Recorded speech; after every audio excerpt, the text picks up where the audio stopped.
What's going on, y'all? Back with another react video. We got another Nick Crowley. Haven't done him in a little bit, but you guys seem to love him, so we're gonna do him. And we got YouTube's Darkest Channels #6. Make sure you guys check him out too as well. If you guys haven't checked him out or don't know who he is, make sure you guys check him out. And make sure to like the video as well if you guys like it, and subscribe if you want to stick around for the journey. And leave down in the comments below anything you guys want to see or anything that needs to be improved. Just let me know anything down in the comments below, and let's just get right into this. Hi everybody, this is Cheyenne. Cheyenne Kircher was 14 years old when she disappeared. You know, I'm really bored. I wonder if I got anything to do. I know what I can do.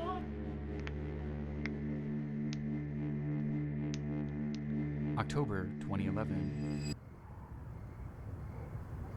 Flyers are placed around the small town of East Dubuque, Illinois, asking residents for their help in finding a missing 14-year-old girl named Cheyenne Kircher.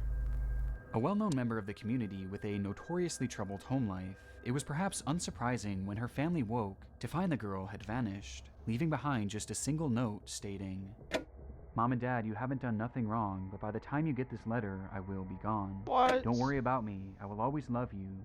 You won't find me because I don't want to be found. So at last I say goodbye. Love, Shy." The handwriting was hers, and most importantly, forensic analysts determined that it was not written under any sort of duress, leaving Cheyenne's case rather clean-cut. She was a runaway, Bro, and the had left. fact that, like, forensic scientists and stuff like that can tell if you're, like, stressed or, like, rushed or... Well, I mean, you can kind of tell when someone's rushed when they're writing, but, like, you can find out the littlest or the biggest detail from just writing, and that's just crazy to me that they can find that out from just literally writing on paper. Left, at least partially, of her own volition. But why exactly did she leave, and where exactly had she gone? Questions that only grew more pressing as the days turned to weeks, and then months. And before the town knew it, Cheyenne Kircher had been missing for an entire year. And aside from one single note, left in the time period prior to her disappearance, Cheyenne had managed to leave essentially no trail behind. That is, in the physical world at least. What?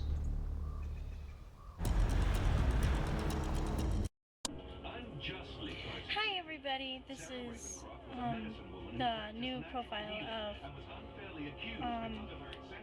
Cheyenne.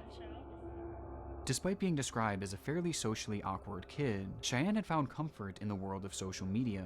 She frequently posted to her Facebook page and her multiple YouTube channels, which even today sit practically unheard of, with her very She was getting views, bro. I ain't gonna page and her lie. multiple YouTube Look at that. These are the top videos. Yo, is that kid okay? channels, which even today sit practically unheard of, with her very first channel hosting just 4 subscribers. But by discovering these accounts, investigators in turn were able to catch a glimpse into what life was like for Cheyenne in the years and months leading to her disappearance, with this trail eventually guiding them to one video in particular, a video that exposed a grim secret within the case that stood before them. Whether they knew it or not, when they first found these YouTube channels, they had simultaneously stumbled across the smoking gun and Cheyenne Kircher's disappearance, and inadvertently, one of the darkest channels across all of YouTube. Dad, look around. I don't want you getting caught in the camera. Cheyenne was 14 when she disappeared in October 2011. Where this horrifying accident happened around 3:30. I came to a realization of something. I ran over there. I'm bleeding profusely here at the moment. What happened to her? Okay. I don't know what happened. Before we get too far into this, I Man, want to thank Darkly making props of to you death though. to no Get your minimum- money. which is why I help get Get your bag, Nick Crowley. Hi everybody, I'm back and I'm ready for action. To some, it came as little surprise that Cheyenne would want to leave the house where she had grown up. Cheyenne had lived there with her 3 siblings and her mother, Lori Lyons. And though she never met her biological father, Lori had remarried to a man named Terry Abbas, whom Cheyenne referred to as her dad. But making things a bit more confusing was the fact that Terry wasn't the only adult man that happened to be living with them, since Lori also had her boyfriend, Steve Staver, living with the family as well. Wait. I know I am not bugging. So her mom was married to someone, lived in the house, but she also had a boyfriend that lived in the house. I don't know about y'all, but bro. Apparently a major issue, Hell no, but it you was got me something that messed was criticized by locals who knew of their domestic situation, and likely by Cheyenne's classmates as well. But on the topic of said living arrangements, this was far from the most glaring red If I flag, marry you and you come in with a little thingy thing, bro, I'm knocking them to Mars. As well as you. That's all. that coming in the form of the house itself. When investigators visited the home to interview Cheyenne's family, they were greeted with what one described as the worst smells he had ever experienced. All throughout the house were heaps of trash, dirty laundry, filth, and that unbearable stench. The living conditions were horrendous. Between this, the strange household dynamic, and that note left behind, this seemed to be as straightforward as a runaway case could get. Though it wasn't quite that simple. When police were searching around the home, they realized that Cheyenne had left behind her cell phone, which she was supposedly glued to at all times. But even stranger, she had left her jacket, as well as her shoes, which seemed bizarre considering that winter was quickly approaching and temperatures were hovering around freezing at this point. So the idea of leaving the house without either of these items made little sense at all, hinting to law enforcement that there may be more to this story than what meets the eye, prompting them to begin poking around her history on social media.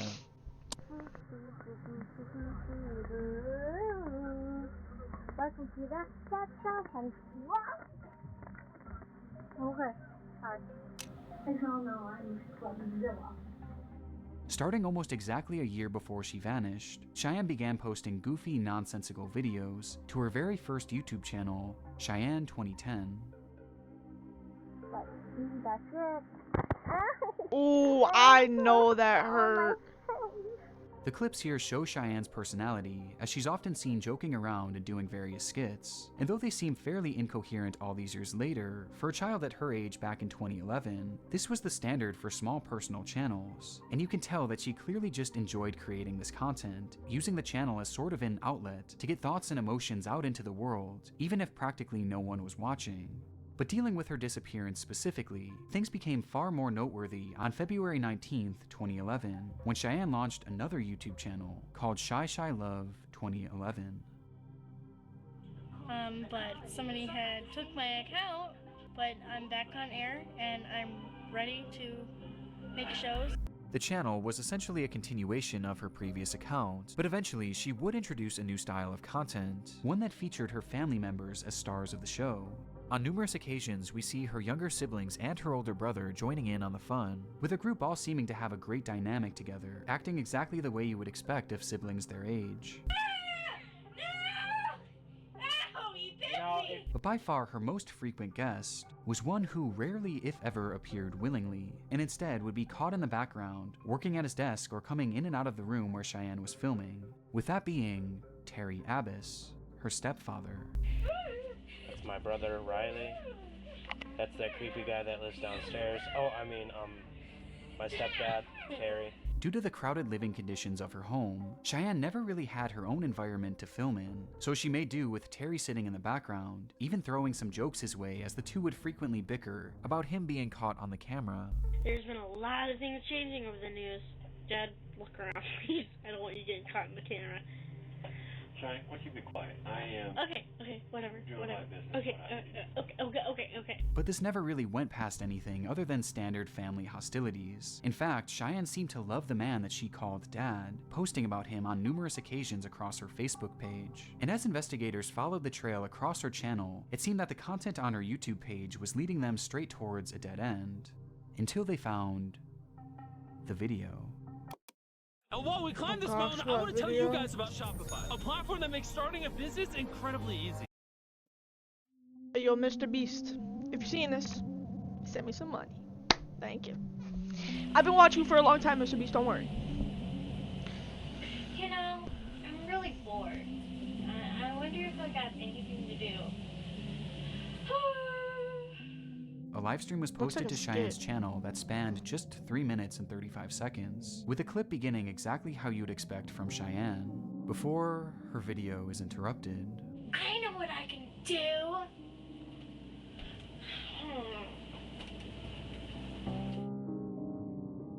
As she carried out her introduction to this live video, a man suddenly enters the room with only his lower half in frame. Immediately, Cheyenne turns to him, and her loud, energetic personality does a total 180.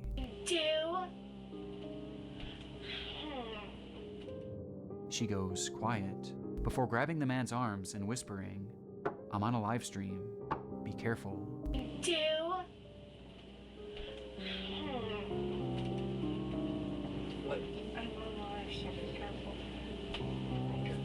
The man acknowledges this with a simple okay, but then proceeds to grab her by what appears to be the neck. This causes looks like Cheyenne they to be- yell stop before falling onto the bed and snapping back into her Baby on the comedic down low, personality. if you know what I mean. Did I say you were in this? No, you weren't. The man then approaches again and begins slap fighting with her, now switching his personality as well, as he starts playing into the joke, very obviously performing for the camera. See how abusive? No, he's not abusive. No, stop. Yes, I am. I'll pull her out. No. All right. See what I have to go through every day? The man It's then definitely your leaves stepdad. after exchanging a few more words, and Cheyenne continues the video as usual. Man, I don't know what you were going to do today. Can any of my viewers Or her tell brother. me what should I do? Oh, your stepdad. This would be the last video Cheyenne Kircher would ever upload to YouTube, and months later, she would vanish, never to be seen again. The video insinuates so much: the closeness of the man, the secrecy of it, the way he approached her, and the sudden change in energy from Cheyenne. It all spoke so loudly as to what was happening here, and what had been happening to Cheyenne at the hands of her own stepfather, Terry Abbas. As you will see, I did. Dad, look around, please. I don't want you getting caught in the camera. That's that creepy guy that lives downstairs. Oh, I mean, my stepdad, Terry. Cheyenne's home life truly was troubled, even more so than detectives could have ever imagined, as they began uncovering stories where Terry had supposedly been spying on Cheyenne in the bathroom, with these Oh accounts my. eventually growing more and more heinous, as it was eventually alleged that Terry had begun with this moment captured on Cheyenne's live stream, likely being the attempted start of another attack. Only this time, Cheyenne was saved by the camera, if only for a moment. So with this, investigators called Terry in to speak with him as to what really led to Cheyenne going missing, already knowing at this point that he had likely been for years now. And as Terry sat down for his interrogation, it would not take long for the truth to reveal itself. Well, Bro, is this you him? got your man. Looks like a demon. Hey, you got Terry Abbas. Cheyenne is not with us. She's gone. Before I knew it, I was standing over her body. Last thing I remember, my hand was over her neck for some reason. Right. Just over her neck. I'm doing what? Squeezing, I guess. Right. As Cheyenne Totally began to had grow no older, idea. Terry knew that the things he had been doing to her were at a greater risk than ever of being exposed to the world, and Terry didn't trust her to keep that secret, so he had to take care of things himself. One night, he would go into the woods behind the family's home and begin digging, carving out a large hole multiple feet below the surface, the perfect size for a body. The next morning, he would then lure Cheyenne outside of the house under the guise of playing a game, and once they were sufficiently away from the home and covered by thick brush, he wrapped his hands around her neck and began to squeeze, ending her life right then and there before proceeding to bury her body in that pre-dug grave. Bro, But if that's this was the case, then how do you explain the note? Well, to show just how premeditated this all was, about a month before she had vanished, Cheyenne was told by Terry that they were going to pull a prank on her mother, one where she would pretend to run away, leaving behind only a note. But rather than going through with the Bro. prank, Terry decided to instead keep that note for a later date, thus giving him the perfect decoy to take any suspicion off him once he carried through with a murder. Terry Abbas was eventually sentenced to life in Ugh. prison, where he will rot away for the rest of his days. Good. The context of it all makes the videos across her channel that much more unsettling, Bro, with the worst R.I.P. being that Cheyenne, final bro. upload. But what's perhaps most disturbing is that this was just one brief moment in what was likely a constant stream of abuse. And it's absolutely heartbreaking to think of all that Cheyenne had to endure when the cameras weren't rolling. Okay. Bye.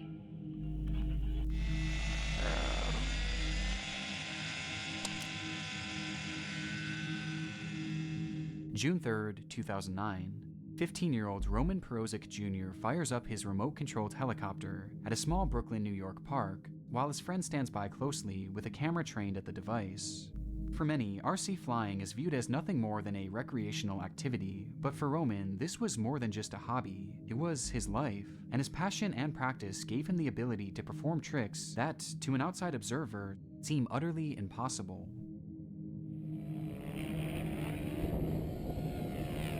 Oh, yo! I didn't know he was. Oh my god! Yo, this guy's a When pro Roman's helicopter was in flyer. the air, it was as if gravity itself failed to exist, performing stunts that seemed to defy physics, turning the craft sideways, zigzagging it backwards, and upside down in a completely unnatural manner, before stopping it on a dime with expert precision. On YouTube, you can find traces of his work all over, with many videos being posted by various amazed observers, along with clips posted to his own 2 YouTube channels, with this initial upload being his first introduction to YouTube. Through his videos and various public showings, Roman was already becoming known as one of the most compelling pilots in the entire community. And despite his youth, this actually isn't as surprising as it may seem. Flying was in his blood. His father, Roman Perozic Sr., was a passionate RC pilot next thing you himself. know, he's gonna go into a real helicopter and try to pull them moves, watch. Even founding and leading a New York City-based club for fellow RC enthusiasts. Over the years, he would teach his son all there was to know about this unique sport, with the 2 often traveling and competing in various events across the country, and flying recreationally together nearly every single weekend, documenting many of these outings across the Roman Perozic Jr. channel. But while it's easy to appreciate the talent involved with flying in such a manner, there was an element at play with these tricks that is easy to overlook, especially by simply watching the videos. With that being, the element of danger. Sorry to ruin your groove. Isn't Bro, I that the thought I was worst? gonna come at What the if I camera told for you a that there was a second? way for you to skip ads like this forever? This is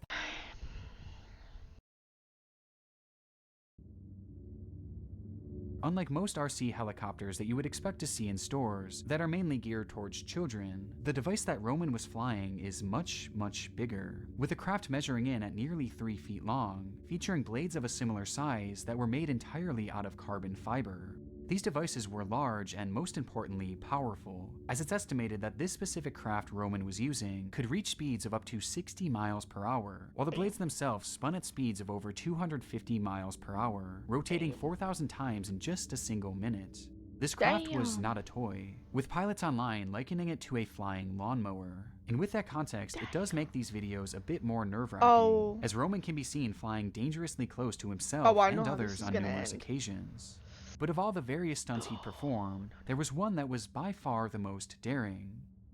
For the trick, Roman would flip his helicopter upside down, managing to keep it in the air all the while, before shooting it upwards as high as it could go, and when it was just nearly out of sight, he would then cut the power, causing the craft to free fall to the ground below, only for Roman to fire it back up and catch the device right before it crash landed. Throughout his channel, I could only find a few examples of him performing that trick, likely due to its high level of danger not only for this expensive machine, but also for himself and the others around him. Though on the 6th of September 2003, Roman decided that it was time to give it another try. Nice that frame, day, buddy. Roman had been visiting the Calvert Vaux Park, his favorite flying spot in the entire might as well city, start mowing where that he grass. would fire up his helicopter and begin his usual run of tricks. Beside him was his father and 4 close friends who looked on as Roman executed yet another flawless run. And riding that momentum, he was ready to tackle his toughest stunt. Only there was a slight problem. According to one of the young men watching on, something strange began happening with the device. There was something wrong with the helicopter. I've seen many of Roman's videos. I was looking at the helicopter as it took off and had noticed strange oscillations. There was an imbalance somewhere there. Something was off slightly. It was minute. Whatever was happening with Roman's craft seemed minor, so much so that Roman himself didn't even notice it, or he didn't think that it would cause any issues, as he decided to perform the final trick anyway. And so he flipped the helicopter upside down, raised it up to the bright sky above him, and took his thumb off the controller. The helicopter then fell limp in the sky as it began its rapid plunge below, with Roman, his friends, and his father all watching on as it grew closer and closer to them. Before, he slammed his finger back on the control stick and fired up the rotors to catch the craft. Only he did so just a second too late. I'm scared, bro. I feel like someone's... Calvertville Park, where this horrifying accident happened around 3:30 this afternoon. And it's where Roman Perozic and his friends came on a regular basis. But today, Perozic's flight, it took a horrible turn. Roman Perozic was out in this field on a picture-perfect Thursday, flying his model chopper when it came crashing down, the blades slashing his throat and killing him. I called it. Helicopter and we're not controlling. Bro. It decapitated him. Officials say Perozic was out here with 4 friends. They all witnessed the horrifying crash. Oh my It's not God. fully understood what exactly happened, if it truly was some sort of mechanical issue, the wind speed, or if it was simply mistimed by Roman. But despite the helicopter turning on and its blades nearly instantly reaching their full speed, the craft was not able to stop in time to avoid a crash landing. And although the weather was clear and sunny that day, a strong breeze had pushed the craft towards Roman as it fell, meaning that instead of crashing on the grass in front of him, the RC helicopter instead would crash directly into him. Oh my God. The blade first struck Roman's face, impacting with such a strong force that it nearly cut his head clean in half, before the blade would then strike his neck, partially decapitating him. All the while, his friends and father watched on in horror.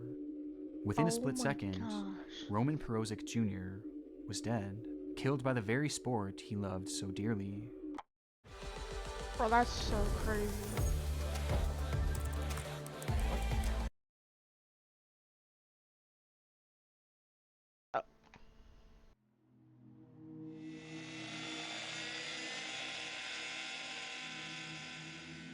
When Roman posted his first video to YouTube, there was no way of knowing where his passion would take him and what it would all lead to.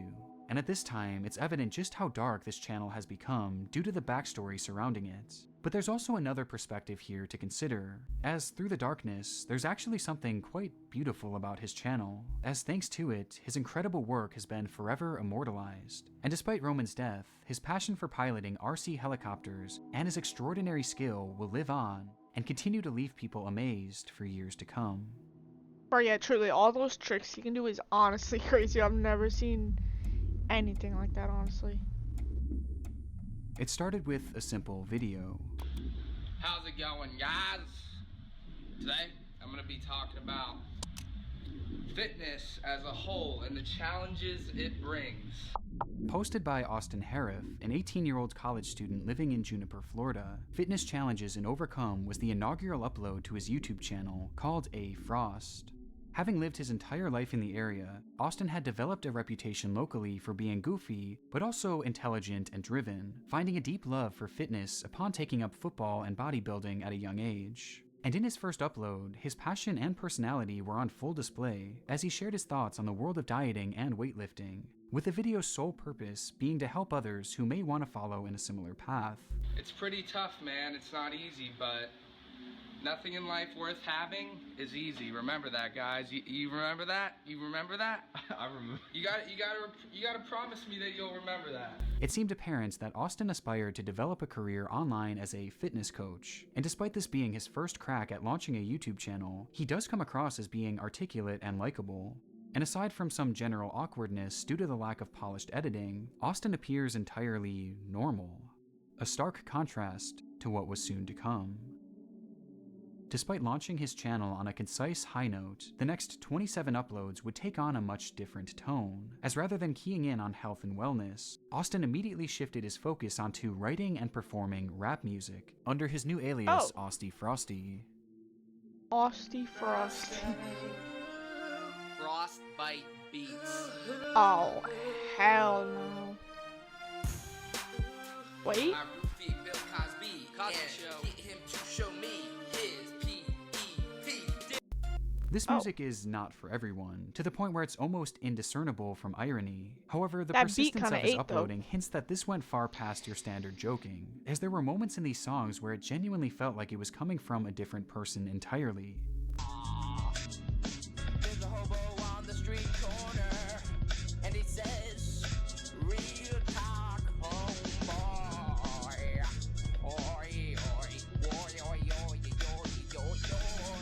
someone who seemed somewhat. That was one of the worst songs I've ever heard in my life. Disconnected from reality, Oh my as hinted days. at further when he eventually returned to the camera's forefront.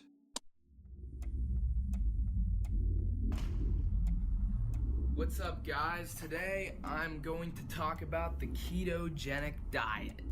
After his run of consecutive music uploads, Austin began appearing on camera yet again, where his once articulate and well put together self began moving and speaking more sporadically. And other low-starch vegetables like spinach. With my baby, with my baby, yeah. Get hoes, get money, get bitch, get suits, fly planes, run train. I'm a man. Even his editing began to change, with unusual clips being interjected for no discernible reason. Ketosis helps your body get into this caloric deficit. Cutting carbohydrates. Bro, I just got COVID. Bro. I deadass just got sick from that, bro. May sound difficult. Even given the small sample size, it germs was clear that Austin's behavior there, was changing. And although traces of this changing persona were starting to be seen on his YouTube channel, this behavioral shift was far more evident for those who knew him personally. Starting around the time that the A Frost channel had launched, Austin's once fun-loving personality became cold and hostile to those around him, which was mainly due to the fact that Austin began to experience what he would later call visions. He would turn off his lights to go to sleep at night, only to be met with the sight of demons and monsters who would approach him from the shadows. And soon these creatures began appearing everywhere he went, especially in the darkness, prompting Austin to stop sleeping as he grew paranoid of what these things might do to him. As a result, his mental state fluctuated even more, and he soon thought that perhaps he was a divine being himself, a god of sorts, maybe even Jesus Christ. Alright. His descent was jarring and extremely concerning, and at the rate he was going, it seemed certain that something was bound to snap. Until... Outplayed. Capture your best gaming moments. Outplayed automatically saves your games. a breakthrough. I came to a realization of something. I no longer want to follow Arnold or any other bodybuilder. I want to follow myself, you know? I want to actually believe in myself. In his video entitled, What I'm About in Bodybuilding, we see a side of Austin that hadn't come through since really his very first upload, as he sits down in front of the camera and just lets loose, speaking candidly about his fitness journey and the path that he was on. I just know that they're not me. Hey man, you know? if anyone's watching this, bro, always believe in yourself, always work towards your goals, like, achieve your goals, like, you can do it, anyone can do it, you just gotta put in the work and believe in yourself, and you will do it, and you will accomplish it. I know what's right for me. I don't need drugs. I know that they can change me. But the thing is, that's not being healthy, you know? Being healthy is what's natural, you know? He spoke of wanting to do things his way and how he was striving to be the most healthy version of himself, both physically and mentally. It's almost shocking how calm Austin seems here, just based on his prior uploads. But despite appearing like a positive sign on the surface that Austin was perhaps finally getting the help he needed, there was still an air of uncertainty to it all. And there was really no way to know at the time whether his demeanor in this video was a sign of better Peace out. Peace. or worse things to come. On the afternoon of August 15th, 2006, Austin had joined his father and his father's girlfriend out for a nice dinner, with the family taking their seats and waiting to place their orders. But Austin wanted no part of it, as he sat there silently, his mind stewing all the while, until he just couldn't take it anymore. For some reason, it was all just too much, and he stood up and left the establishment without saying more than a few words. Outside, he began to walk, then jog, and then run, sprinting in the direction of his mother's house who lived nearby. He barged into the then empty home and felt the overwhelming urge to chug the nearest liquid he saw, but it wasn't alcohol or anything close. No, it was vegetable oil, as he guzzled down nearly a full bottle of it, before leaving the home and heading back towards the restaurant, this time confronting his father, yelling and even attempting to hit him for no apparent reason whatsoever. Once more, he just couldn't take it, and he fled the restaurant again, as his mind felt as if he was crumbling with each passing second, until he got outside and was met by the sight of something utterly horrific. It looked like some sort of creature, standing there just staring at him. He screamed at the top of his lungs and began sprinting away into the dark night. He ran as fast as he could, desperately calling for help, desperately looking for help, until he saw a bright light in the distance. Salvation, he thought, as he sprinted towards it and then directly into the light. Bro, watch it be a car. It's gonna be a damn headlight. 911, you need fire, police, or medical? Please, and medical. Don't open that, don't open that. Fire rescue, what's your address? Fire! Bro, he said police and medical and you give him fire? Are we for real? A woman across the street. Okay, are they outside or in a house? It's in a garage. Shortly after Austin began hallucinating, a 911 call was made to police in the area, alerting them of an attack in progress. A middle-aged woman was being brutally beaten in her garage as her screams echoed throughout the empty street. Police would arrive within minutes, where they shine their light in that same garage, only to be met with a grisly discovery. Inside, a woman lay motionless, her body hardly recognizable due to the assault that she had endured, while next to her were two men. One was lying limp, his body hacked into pieces scattered about, and the other was wrapped around him, with his face buried in the man's abdomen. Officers approached, guns drawn, where they would finally catch a glimpse of the second man's face. It was Austin Harif, whose body was completely covered in blood, and his mouth filled entirely with flesh, spitting out chunks of the man's torso towards the officers before going back in for more, this time attacking his face. In that moment, Austin was quite literally eating this man, and eating him alive, as despite being cut into pieces and partially eaten, the man continued to scream, which made shooting Austin impossible without the risk of killing him too. The police yelled at him to stop, but nothing. They tased him, but nothing. They kicked him, they beat him, but still nothing. He just kept on eating. They even sent their canine in to subdue and attack him, but Austin somehow fought it off. In that moment, it was as if Austin were truly invincible. It wouldn't be until officers got a handcuff around him and the entire unit pulled together that they were finally able to drag Austin off of the man, ending the ordeal once and for all. When Austin was sprinting into the night, that light that he was running towards was actually an open garage in a residential neighborhood, where inside a woman named Michelle Stevens had been relaxing and watching television, waving to the passing neighbors, until she saw Austin sprinting towards her. There was nothing she could do, as without provocation, he brandished a pocket knife and began attacking her mercilessly, before turning his attention to her husband, John Stevens III, who desperately tried to intervene. At some point in the scuffle, neighbor Jeffrey Fisher would hear the commotion and immediately run over to help, only for Austin to turn to him and warn him that he didn't want any of this, before lunging after him, stabbing him too multiple times. Jeffrey managed to escape by slamming Austin's head into the ground, partially cracking his skull. But somehow, the young man got right back up and continued to fight as if nothing had happened. And recognizing the grave danger, Jeffrey fled to his home where he called the police. He beat her up. I ran over there. I'm bleeding profusely here at the moment. Okay. I don't know what happened. All right, can you tell if she's conscious or is she unconscious? Well, my wife's looking at my back and it appears I got punctured. Just that. In the neck, in the head, three puncture wounds. Who would arrive soon after. Bro, that's and eventually adrenaline, bro. restrain The fact that Austin, you can't feel but that. not before he had ended the lives of Michelle and John Stevens, both of whom were eventually pronounced dead on the scene.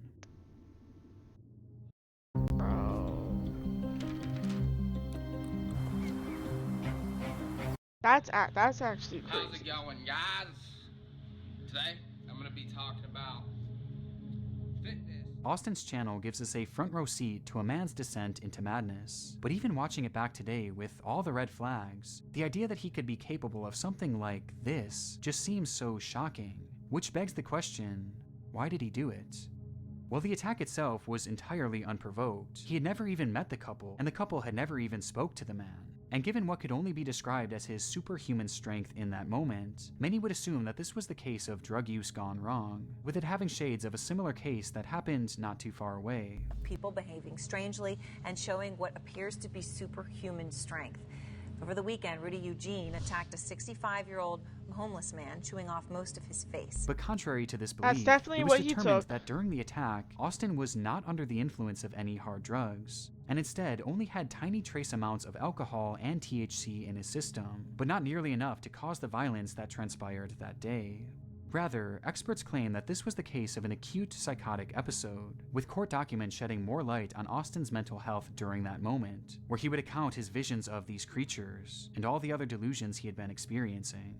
And even though he was never given proper help for what was eventually determined to be his schizophrenia, his parents clearly recognized that he could be a danger to himself and to others, with his mother even calling the police after he had ran away from the restaurant that night. Police Department Launch Recorder, this is Chrissy. Yes, I don't know how to do this. My son, he's kind of taken off, and I'm concerned about his own safety. But the only problem was, it was just a bit too late. Due to the results of Austin's drug test, it was determined that he was not of sound mind when the crime was committed, and that he would not have been able to consciously control himself, leading to the court's decision that he would not serve any jail time, and rather he was placed in a mental health facility, where he'll remain until he's deemed safe to assimilate back into society. I mean, let me know down in the comments below what you got. I think he definitely belongs in a mental institute, but bro, you should serve some kind of time, I think, but maybe not. Maybe just chill in the institute, because technically you're in jail, I guess. You're still, like, incarcerated or whatever. But, that's the end of this one. Again, make sure to like the video if you guys liked it, and subscribe if you guys want to stick around for the journey. And let me know down in the comments below if you guys want to see more Nick Crowley or anything else, you know, like I said in the beginning, like always.